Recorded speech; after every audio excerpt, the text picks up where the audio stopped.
మీరు గమనించింది, బయట వ్యక్తుల దగ్గర నుంచి మీరు గమనించింది, మీరు అనుకున్నవి వాళ్ళలో కనిపిస్తున్నాయా? వాళ్ళు ఇప్పుడు ఏ దశలో ఉన్నారు? అంటే నేను చదివిన పుస్తకాలు, విన్న ఉపన్యాసాలను బట్టి ప్రయత్నం అయితే మనం చేయాలి. ఎవరన్నా మనతో వచ్చినా రాకపోయినా ఎందుకు చేయాలి అంటే అది ధర్మం కాబట్టి.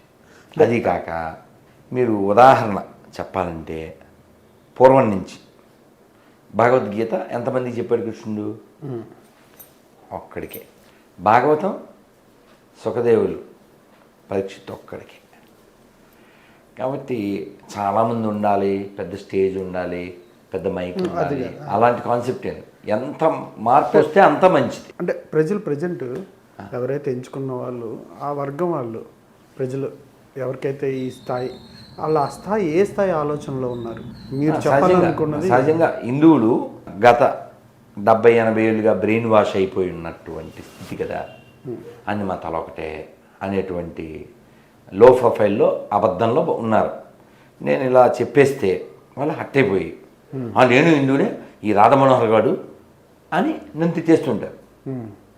ఇప్పుడు హిందువే కాకపోతే వాడు బొందుగాలు అంటే అన్ని మతాలు సమానమని భ్రమలో ఉండేవాళ్ళు. పోనీ నేను అక్కడికి చెబుతాను, పోనీ నువ్వు అన్నది నిజమైతే నేను సారీ చెప్తానుగా, నువ్వు నిరూపించాలిగా. ఏదో స్టేట్మెంట్ ఇస్తే దాన్ని నిరూపించరు. వాడు ఏ బుక్కు చదవరు, స్టేట్మెంట్ మాత్రం ఇస్తారు. అన్ని మతాలు ఒకటే. ఈ మధ్య మేము ఒక షార్ట్ ఫిల్మ్ తీసాం, దానికోసం పబ్లిక్కి వెళ్తే మీరు ఏ మతం ఉండాలనుకుంటున్నారు అని ముస్లింలు క్రిస్టియన్స్ని అడిగితే నేను అందరికి ఖురాన్ ఇవ్వాలనుకుంటున్నాను అని అతను, మేమైతే క్రిస్టియన్స్ అని వాళ్ళు చెప్పారు.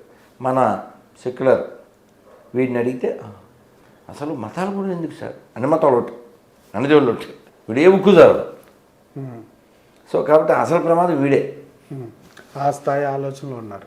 అంటే కొంత మారేరు, నాకు మెసేజ్ పెడుతుంటారు, గురించి యాక్చువల్గా నేను సెక్యులర్ కుక్కనే, కానీ మీ వల్ల నేను తెలుసుకున్నాను అన్ని మతాలు సమానం కాదని. అలా